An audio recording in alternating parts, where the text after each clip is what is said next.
Assalamualaikum warahmatullahi wabarakatuh.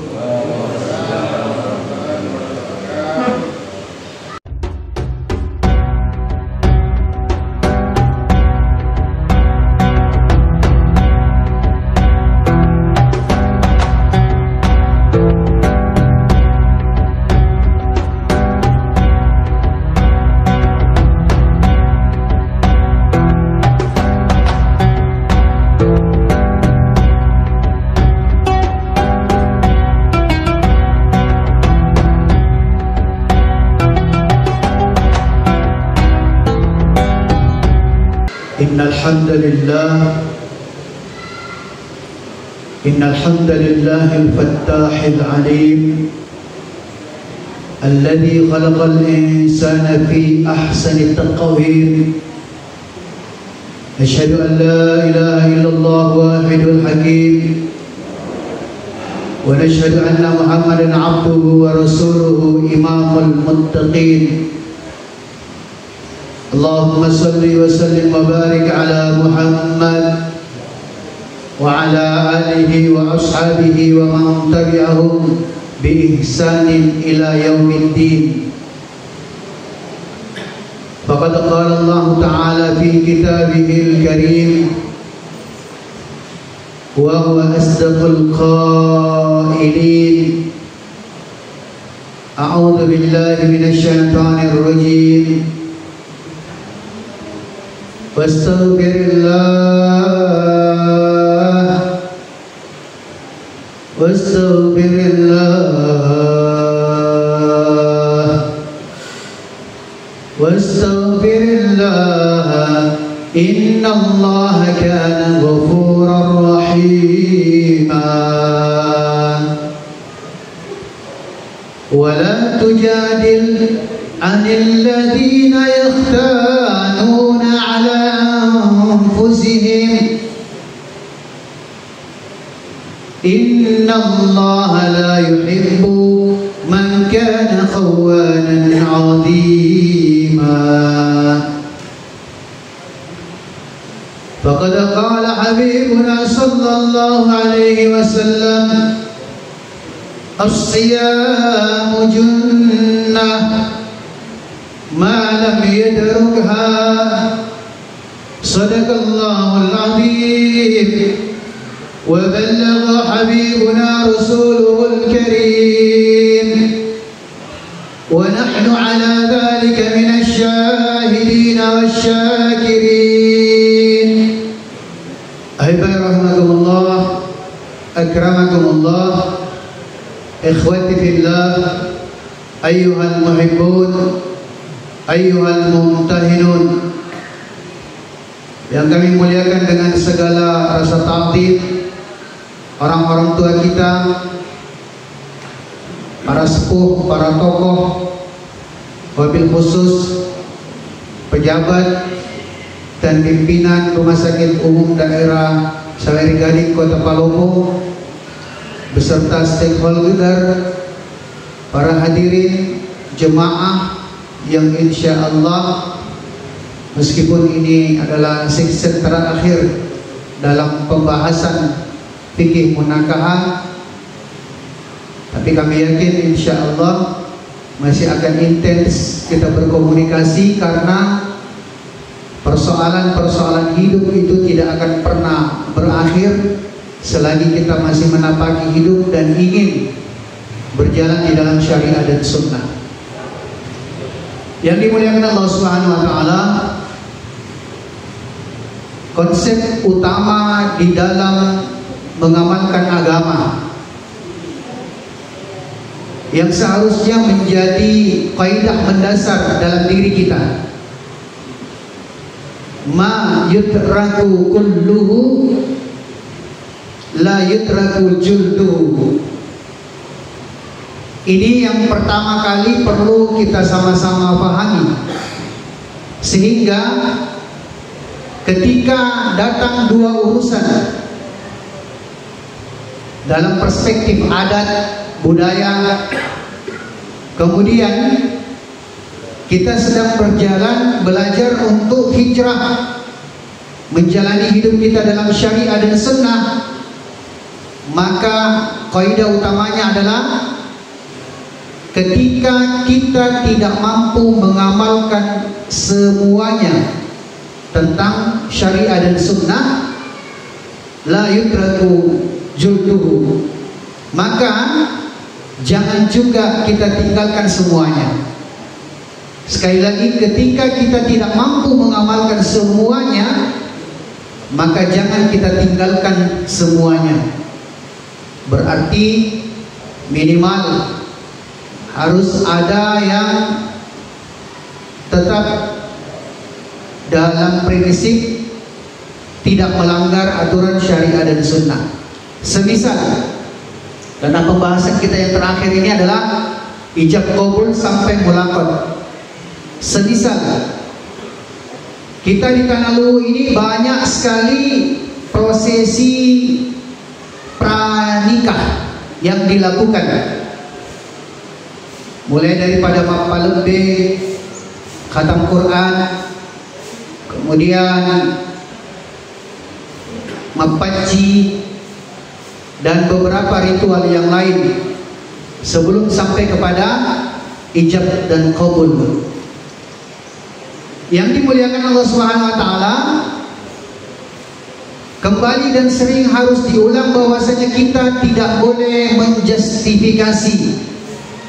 Kita bukan datang langsung menghakimi keadaan yang ada di lingkungan kita. Kalau kita tidak tahu latar belakangnya, asal usulnya, tidak tahu maqasidnya. Karena yakin dan percaya orang-orang tua kita terdahulu juga, mereka juga menginginkan selamat. Mereka juga menginginkan memasukkan agama dalam kehidupannya. Jangan belakangan kita datang umat akhir zaman seolah-olah semua yang pernah dilakukan orang tua kita itu salah dan keliru. Maka kita melihat, melakukan observasi, kemudian melakukan research file, melakukan penelitian, sehingga persoalan-persoalan yang tidak bertentangan dengan syariah, tidak bertentangan dengan agama, yang itu muncul dalam fikih kontemporer, yang sah-sah saja kita izinkan, kita perkenankan, boleh, silahkan. Semisal mapaci misalnya, untuk kemudian bisa tetap berjalan tanpa berbenturan antara mapaci dengan syariah, sebenarnya kami sudah teliti dan dilihat sederhana saja. Bahkan kami melakukan wawancara dengan beberapa ahli, termasuk sekretaris kedatuan Luwu, Abu Andi Adnan. Tanya sama beliau, kalau perspektif pandangan beliau itu benar sesuai syariah, berarti implementasi di lapangan yang terkadang terlalu berlebih-lebihan. Jadi sebenarnya kalau kita tetap mau menjalankan mapaci sesuai dengan syariah, supaya menjaga hati yang lain juga, yang paci perempuan adalah perempuan. Meskipun dia dengan suaminya ke depan, maka yang mapaci perempuan adalah perempuan. Konsep dasarnya begitu. Ini tidak melanggar syariah. Tapi kalau ternyata nanti kedua-duanya akan mapaci, maka di situ kemudian kita berikan saran, boleh. Kalaupun juga suaminya mau mapaci, silakan, dengan catatan orang yang akan paci anak gadis kita adalah orang yang tidak batal wudunya dia dan tidak batal wudunya anak gadis kita kalau bersentuhan. Siapa dia? Ya kakeknya, saudara kakeknya, pamannya, saudara pamannya, saudara laki-lakinya. Berarti diberikan batasan. Tapi kalau secara umumiat kita mengundang orang yang sedemikian banyak dan menjaga hati mereka, kok diundang tapi tidak dipanggil ke depan, maka ya selamatnya seperti itu. La yutraku kulluhu wa la yutraku julduhu. Jangan kemudian juga kita langsung membantah, bentrok, apalagi mengatakan sesuatu yang tidak pantas. Bahkan sempat kami adu argumen kepada satu orang yang bapaknya itu aktif ikut ngaji dengan kita seperti ini, sehingga ketika bapaknya itu ingin menikahkan anak laki-lakinya, beliau beritahu ini di hari pernikahan, beliau beritahu sama semua orang-orang yang datang, termasuk anaknya, beritahu nanti Pi, kalau datang Ustaz Asgar, nanti dia yang mampang muju sebelum kita keluar rumah. Ini saya cerita kenyataan, fakta lapangan. Tapi anaknya itu ngaji di tempat lain yang dalam tanda petik sedikit-sedikit bid'ah, sedikit-sedikit sesat, sedikit-sedikit khurafat. Singkat cerita, rombongan dari klub mereka datang.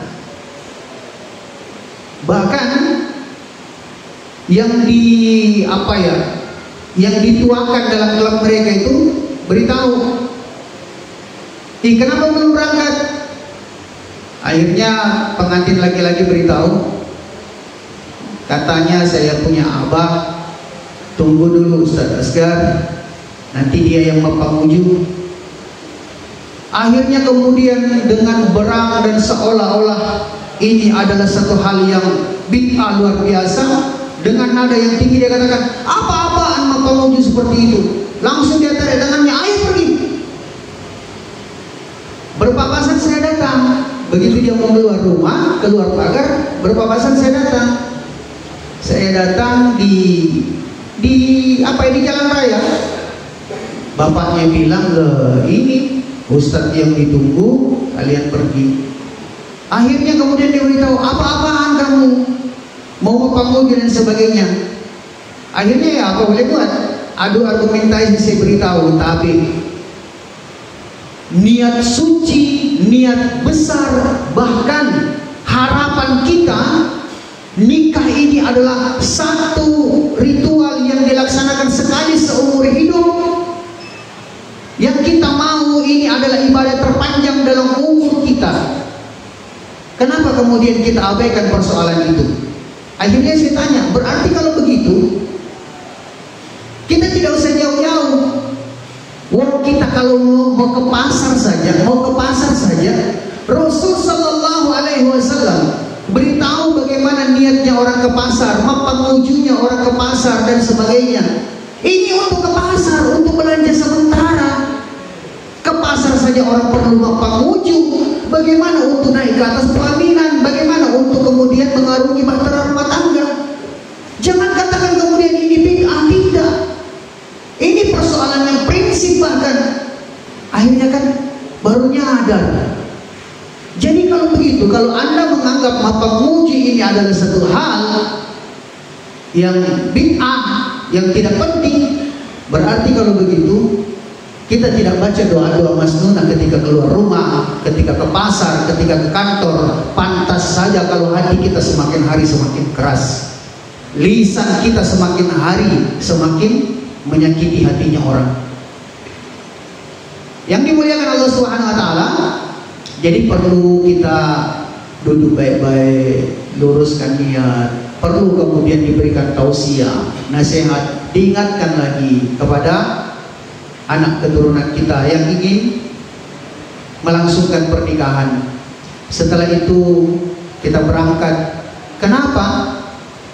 Kalau zaman sekarang mungkin tidak nampak dalam pandangan mata, tapi kalau zaman-zaman dulu itu nampak. Orang-orang yang kemudian dia mau buat makar, orang-orang yang dia itu mau buat jahat dengan kita, ada saja.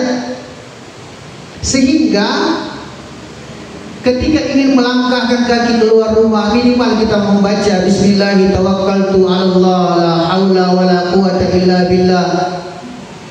Kemudian setiap melangkah sampai sebelum keluar rumah, kita baca A'udzu bikalimatil tammati min syarri ma khalaq ila akhir. baca lagi bismillahirrahmanirrahim la yadurru. Maka ini adalah doa-doa yang diajarkan oleh Rasul, yang bahkan dijelaskan sekiranya ada muslihat, ada makar yang orang simpan di atas langit, yang orang tanam di bawah bumi, dengan sebab perlindungan dari Allah, maka itu tidak akan bisa memudaratkan. Naik di kendaraan juga seperti itu. Intinya ini adalah amal yang syarat apa ya? Ini adalah satu prosesi yang syarat dengan amal, yang penuh dengan zikir. Begitu sampai di rumahnya perempuan, jangan langsung turun dulu. Sudah betul apa yang diajarkan oleh orang tua kita, yang kita lihat dan sebagainya. Ada yang menjemput, datang di kendaraan, kemudian dituntun masuk ke dalam rumah. Ini saya bilang, maaf ya, sedikit mungkin intermezzo. Secara pribadi kami seringkali menjadi narasumber ketika di Islamabad, karena orang-orang sana tertarik dengan kerajaan Islam tua di Tanah Luwu. Orang-orang sana kenal bahwasanya yang mengislamkan daripada satu negara bahagian di Afrika ini adalah titisan dari orang-orang Tanah Luwu. Saking takzimnya mereka, sehingga ketika dibahas tentang itu, kemudian dibuat korelasi antara syariah dengan budaya Luwu, banyak sekali kesamaan-kesamaan yang meskipun terkadang dijadikan dalam bahasa lokal kita, ataupun juga di dalam di dalam bahasa-bahasa tubuh yang masih diberikan simbol-simbol kebudayaan. Ya, kita lanjut. Masuk ke dalam rumahnya perempuan dan sebagainya, ucap salam, oke, selesai. Kita duduk di dalam. Bapak yang punya anak gadis sudah harus belajar fikih sekarang bagaimana menikahkan anak kita. Beda Bang kesannya. Ya, beda apa ya, aurahnya ketika seorang bapak dikuatkan secara batiniah, secara ruhiyah untuk menikahkan anaknya. Artinya minimal diijab kabul, minimal diijab kabulnya. Kalau kita tidak mampu untuk melaksanakan, menuntaskan dari awal sampai akhir, minimal diijab kabulnya. Sebelum ijab kabul ada namanya khutbah nikah. Inilah yang perlu menjadi perhatian kita. Kadang saya sedih, menangis, ya Allah. Ini orang kok sudah berpuluh tahun dia aktivitasnya di situ. Bahasa kita piringnya di situ. Tapi kok tidak mau jadi orang profesional di bidangnya. Khutbah nikah dianggap sepele. Rukun-rukunnya tidak ditunaikan. Kenapa kemudian dikatakan di situ bukan tausiah nikah? Ya, bukan kemudian hanya sekedar ceramah nikah, bukan, dikatakan khutbah nikah karena ada rukun-rukun yang tidak boleh ditinggalkan, seperti mana khutbah Jumat.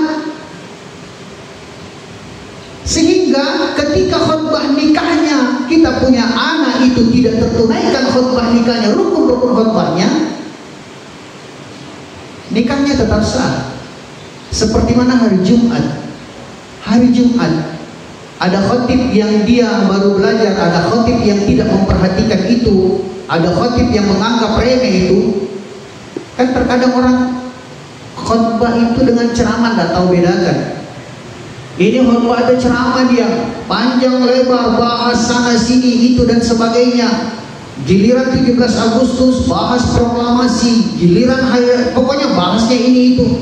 Sementara rukun tidak diperhatikan, tidak dipedulikan. Ya Allah, kalaulah itu terjadi di hari Jumat, orang melaksanakan khutbah hari Jumat itu adalah hari raya, hari dikatakan Sayyidul Anbiya, dan itu dikatakan sebagai hari raya, bahkan haji kecilnya orang-orang yang tidak mampu. Apa yang terjadi? Khatib naik ke mimbar, Satu saja rukun khutbah Jumat, satu saja rukun khutbah Jumat yang tidak tertunaikan, maka berarti hari itu bukan hari raya bagi kita semua. Maka bagaimana untuk membadalkannya? Sudah, ya kita qada lagi, berarti hari itu bukan hari Jumat karena tidak tertunaikan rukun Jumat, sehingga tidak ada sholat Jumat hari itu, melainkan seperti sholat zuhur, hari-hari biasa. Hari-hari biasa, di mana letak bedanya? Memang hari biasa, ya biasa-biasa saja.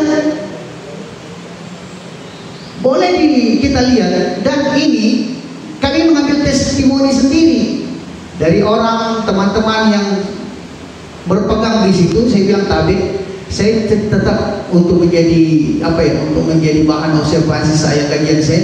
Tolong seringkali kita sampaikan sama saya, bagaimana kesannya menurut kita. Ternyata khutbah nikah yang tidak tertunaikan daripada rukun-rukun khutbah nikah, nikahnya tetap sah, tetapi makemnya hambar. Ini berumah tangga belum dijalani, hambar rasanya itu. Harmonisasinya ini tidak menjadi sebab setiap orang ini bisa merasa bahagia. Kenapa? Kalau bagus khutbahnya, pecuknya istri kita bisa jadi menjadi harmonis dalam rumah tangga. Kalau orang bagus, kenapa? Ketika dia pecuk, karena khutbahnya tadi bagus semua rukun-rukunnya, dan ini bukan persoalan 1-2 hari, sepanjang rumah tangga itu dijalani. Ketika istri kita pecuk, maka suami itu kemudian bilang, ini saya tahu ini mau lagi disapu-sapu, mau lagi dipeluk dari belakang, pura-pura dipecuk. Tidak ada sangka peluk yang muncul. Coba kalau tidak sempurna begitu, jadinya hambar. Ya, karena memang sudah ada bibitnya memang sudah tidak bagus. Sedikit saja pecuk-pecuk dan sebagainya. Ada kisipah memang duka, matojo memang duka, apa dan sebagainya. Akhirnya yang muncul kan ini adalah kesan buruk. Kenapa kesan buruk yang muncul? Bibit yang tertanam itu memang sudah bibit yang gagal, memang sudah bukan bibit pilihan. Kalau tidak percaya boleh kita lihat. Mungkin maaf, sudah ada di antara saudara atau anak kita yang menjalani pernikahan sebelumnya, kemudian yang satu ini kita jagai betul, bagaimana ini seperti ini. Boleh setelah itu kita telusuri sambil kita lihat, oh memang beda. Maka yang dimuliakan Allah Subhanahu wa taala, khutbah nikah dengan rukun-rukunnya jangan diabaikan, dan sebaiknya disampaikan oleh orang yang fasih. Namanya khutbah, namanya rukun. Rukun khutbah itu wajib berbahasa Arab. Bukan materi dakwahnya, bukan materi khutbahnya, tidak rukunnya. Bahkan ada satu kalimat yang memang itu sudah dimasyhurkan. Setelah selesai hamdalah, kemudian sholawat, wasiat takwa, kemudian setelah itu isi daripada wasiat itu bahkan masih dianjurkan. Ya fulan bint fulan uzawwijuka ala amarallahi bihi min imsakin bil ma'ruf atau tasrihim bi ihsan. Selesai. Begitu selesai, kalau bapaknya mau menikahkan, kita serahkan, silahkan dinikahkan Pak. Ya. Kemudian bapaknya menikahkan anaknya dengan menyebutkan mahar yang dimaksudkan, sehingga mahar juga itu dibalas, disampaikan seperti itu. Maka pada saat prosesi akad nikah, ini adalah saat yang sangat khusyuk. Kita perlu mendengarkan, jangan dicodoh-codoh kalau bukan saksi. Begitu kemudian saksi harus mendengarkan dengan baik. Ketika ternyata sudah sesuai dengan kaidah, dia sampaikan daripada ijab kabulnya, dan betul juga sih orang tua kita, dia katakan tarik langsung langsung begitu selesai nafasnya langsung tidak tidak dihembuskan, langsung ditarik nafasnya, tidak ada jeda. Sebaik-baik perjanjian adalah janji yang ditunaikan tanpa jeda. Sudah kaidahnya begitu. Makanya kalau dibuat begini ya sah-sah juga sih, karena ditekan atau apa, bagaimanapun kaifiat prosesnya itu yang kita perlu kaji. Kenapa begitu, apa maksudnya itu, maksudnya. Oke, sekarang ketika anggaplah sudah ditunaikan semuanya dan saksi mendengarkan dengan baik sesuai dengan kaidah, biar nih cukup saksi saja yang bicara. Kalau saksi bilang sah kedua-duanya, makanya penghulu atau bapaknya begitu selesai dia jawab langsung tanya saksi satu, saksi sah, selesai. Sudah saksi mengatakan ini belum bicara, saksi ibu-ibu lebih dulu diteriak sah. Atau belum bicara saksi ibu-ibu bilang ulang. Akhirnya apa? Dijadikan permainan. Yang jelas kalau yang pertama itu sudah sah itu jauh lebih baik.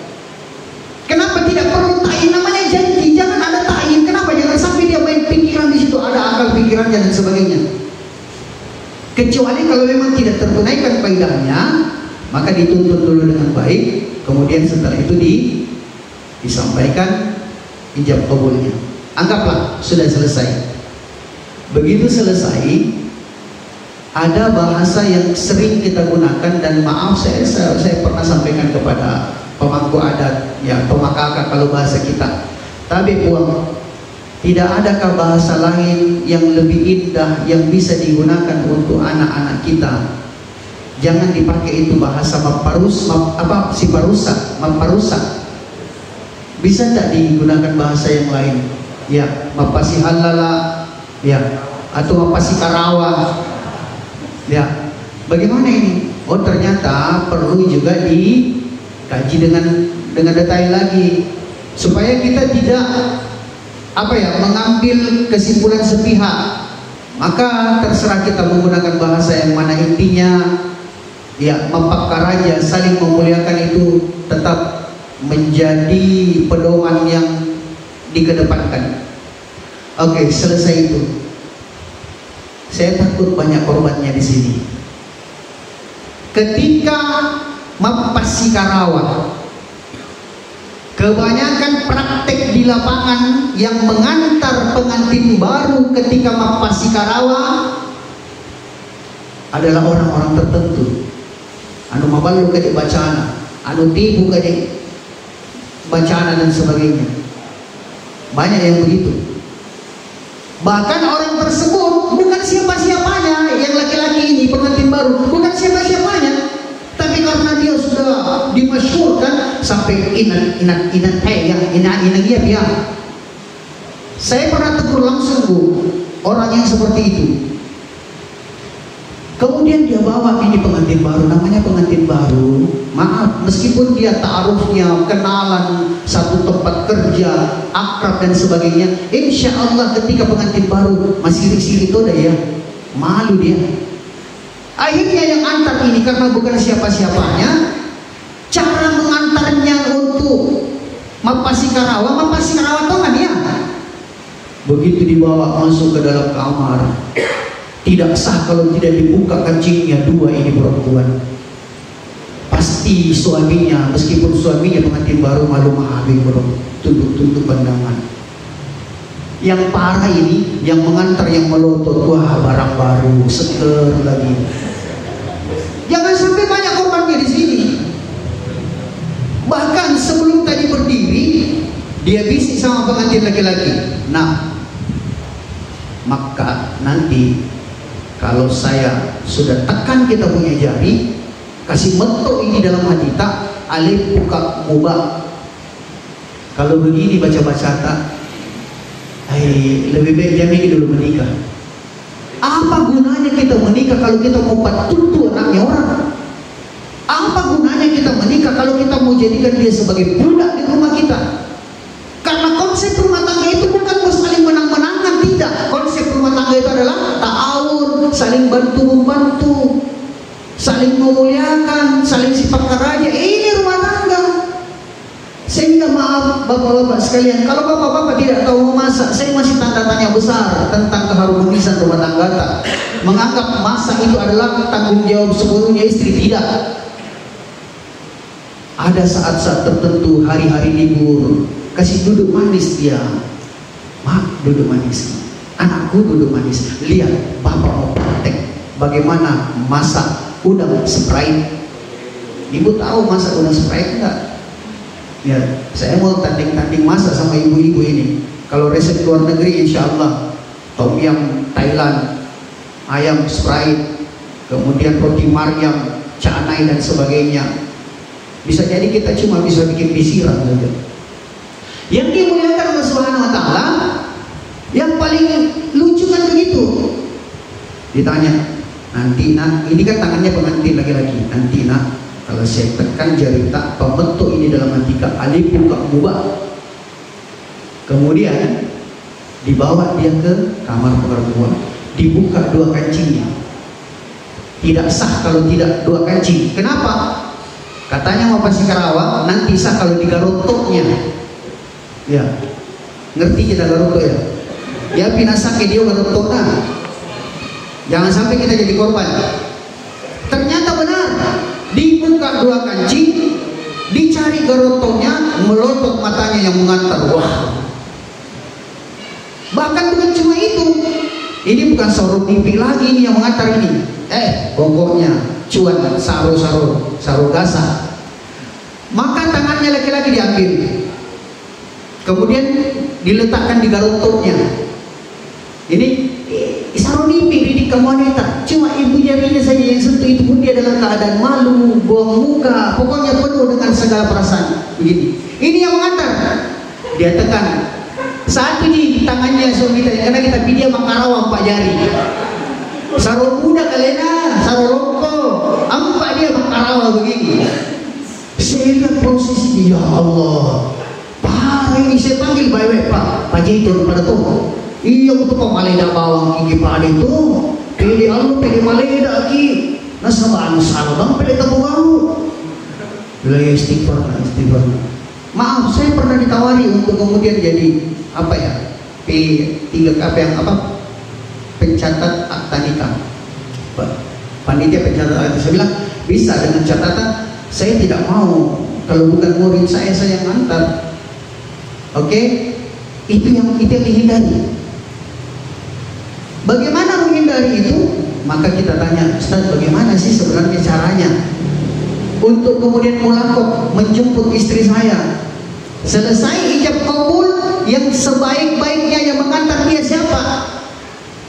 Bapaknya perempuan datang jemput dia, atau ibunya perempuan datang jemput dia, antar, jemput di menentukan, bawa masuk ke dalam kamar. Tapi begitu sampai di pintu kamar, jangan langsung masuk. Maka yang perempuan itu sudah duduk di atas ranjang pengantin. Yang laki-laki jangan langsung masuk dulu. Begitu dia di situ, dalam kitab ini dijelaskan, Imam Nawawi menekankan, begitu dia ingin masuk ke kamarnya, maka dia tengok istrinya. Begitu dia lihat istrinya, langsung dia doa kepada Allah Subhanahu Wa Taala. Allahumma inna nas'aluka khairaha wa khaira ma jabaltaha ilaiha wa na'udzu bika min syarriha wa syarri ma jabaltaha ilaiha. Bapak-bapak sudah pernah baca doa itu? Kalau belum pernah baca doa itu, ibu kasih tahu Pak tidur di teras di malam ini. Baca doa itu, minta kepada Allah. Kenapa? Ya masa tahu dengan sekadar kena. Ada jeleknya istri kita, lebih-lebih kita. Tapi jelek itu punya hak, Allah punya hak prerogatif untuk menutupi itu semua. Maka kalau kita minta, Allahumma ya Allah, nas'aluka, saya meminta kepadamu khairaha, kebaikan wanita ini. Nantinya wabalona ti baik itu. Ia mau dikatakan petiran apa? Saya cuma minta itu. Wa khaira ma jabaltaha ilaiha, dan kebaikan yang sudah melekat dalam dirinya sebagai karakternya, bawaannya, keturunannya dan sebagainya. Jadikan itu sebagai kebaikan tapi saya yakin dia duka di kakada kena. Tapi saya berlindung ya Allah daripada keburukan wanita ini, wasyarri ma jabaltaha ilaiha, dan keburukan yang lekat dalam dirinya, karakternya dan sebagainya. Hindarkan itu ya Allah, saya berlindung kepadamu. Itu yang dibaca. Bukan saling berlomba menginjak kaki alaikum nahmuba. Ya, beberapa ini yang bagian dekorasi, yang make up, lebih-lebih kalau make upnya itu orang tidak jelas statusnya, mu'ani raka baini raka. Sudah mereka yang bagian make up tidak jelas status ininya. Yang banci, yang ajar anak gadis kita bilang begini nanti, ya Allah. Akhirnya ya runyam. Sudah itu dibaca. Begitu selesai baca itu, masuk ke dalam kamar pengantin, yang perempuan sudah duduk di dalam. Tadi waktu ijab kabul yang perempuan disunahkan untuk mendengarkan ijab kabulnya. Maka yang perempuan menghadap ke kiblat. Begitu selesai maka dia menghadap ke pintu. Menghadap ke pintu maka dia datang menunggu suaminya datang. Tidak perlu membuka dua kancing. Bukan itu juga yang dianjurkan. Kenapa? Itu kan tayangan khusus untuk orang khusus di waktu khusus. Maka itu maka yang perlu dilakukan apa? Begitu suaminya datang, yang perlu dilakukan adalah cium jidatnya. Maka mencium jidat istri ini bukan hanya pada saat nikah saja, sering-sering. Ya, mak, permisi mau berangkat kantor dulu, mau ke rumah sakit dulu. Ya, pulang dari rumah sakit, diusap kepalanya dicium lagi. Baik-baik dikit. Masya Allah. Yang dimuliakan Allah Subhanahu Wa Taala, begitu dicium jidatnya, ya, minta doa kepada Allah Subhanahu Wa Taala. Barakallahu minna fi sahibihi. Barakallahu minna fi sahibihi. Selesai itu kemudian kedua-duanya menghadap ke kiblat, kemudian banyak-banyak berselawat kepada Rasul. Silahkan berdoa dengan bahasa yang mudah dipahami. Satu yang tadi terlewatkan, sering-sering kita dianjurkan untuk hadir di walimatul nikah, di ijab kabul, dianjurkan sering-sering kita hadir di situ. Kenapa? Kalau kita hadir di situ, kalau jomblo hadir di situ, insya Allah begitu. Ini kan ibadah yang terpanjang dalam hidup kita. Begitu saksi katakan sah, maka setiap orang harus berlomba untuk membaca doa. Tidak usah tunggu yang pakai mic, langsung kita. Ya, barakallahu lakuma wa baraka alaikuma wa jama'a bainakuma fi khair. Itu waktu di Islamabad, dan itu kalau di negara-negara Islam begitu. Satu gedung orang riuh seperti suara lebah. Ketika saksi katakan sah, setiap orang berdiri langsung doa, barakallahu lakuma wa baraka alaikuma wa jama'a bainakuma fi khair. Yang jomblo paling menghajatkan doa itu kenapa? Ketika doa kita itu diijabah, berarti 40 hari menghitung mundur dari hari itu, jombloers akan dipertemukan dengan jodohnya. Jadi kalau yang jomblo masih malas-malasan sedikit begitu, berarti masih belum mau dia ketemu jodoh. Tapi bagaimana kalau yang tua datang? Ini juga, kalau kita yang tua datang, pengantin tua datang, begitu dikatakan sah, kita angkat tangan kita doa seperti itu, apa yang terjadi? Pulang-pulang kita terasa refresh rumah tangga kita kembali, semangatnya luar biasa kembali, menggebu-gebunya kita ini luar biasa. Ya, boleh jadi undangan masih ada, ibu-ibu mamanya, cepat-cepat itu pulang deh. Inilah pentingnya kita mau lihat bagaimana prosesi akad nikah.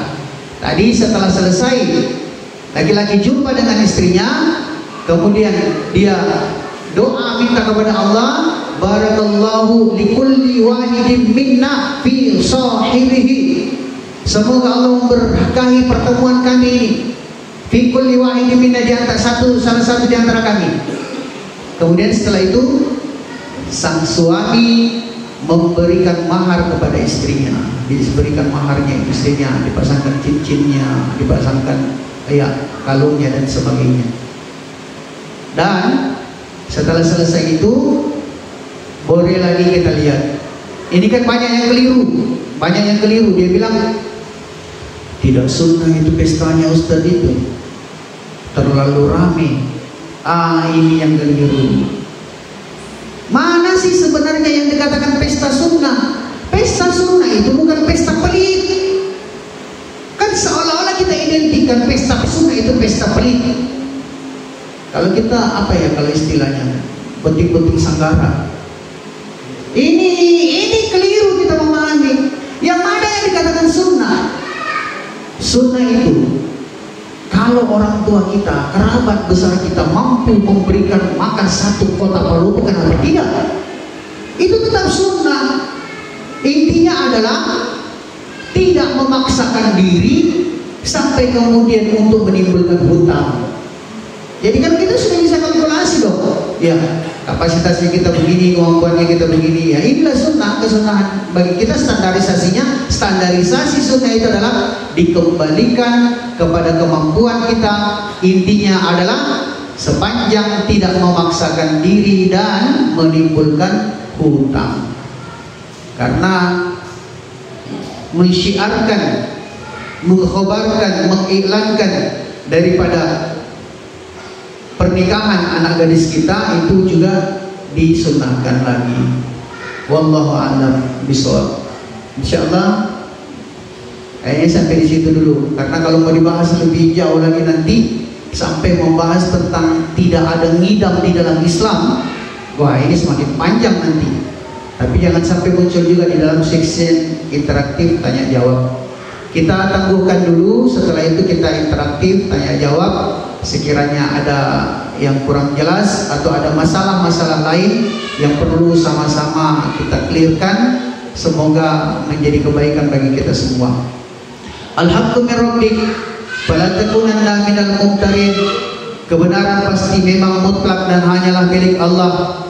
Subhanakallahumma wa bihamdika nasyhadu an la ilaha illa anta nastaghfiruka wa natubu ilaik. Subhana rabbika rabbil izzati amma yasifun, wassalamun alal mursalin, walhamdulillahi rabbil alamin. Wassalamu alaikum warahmatullahi wabarakatuh.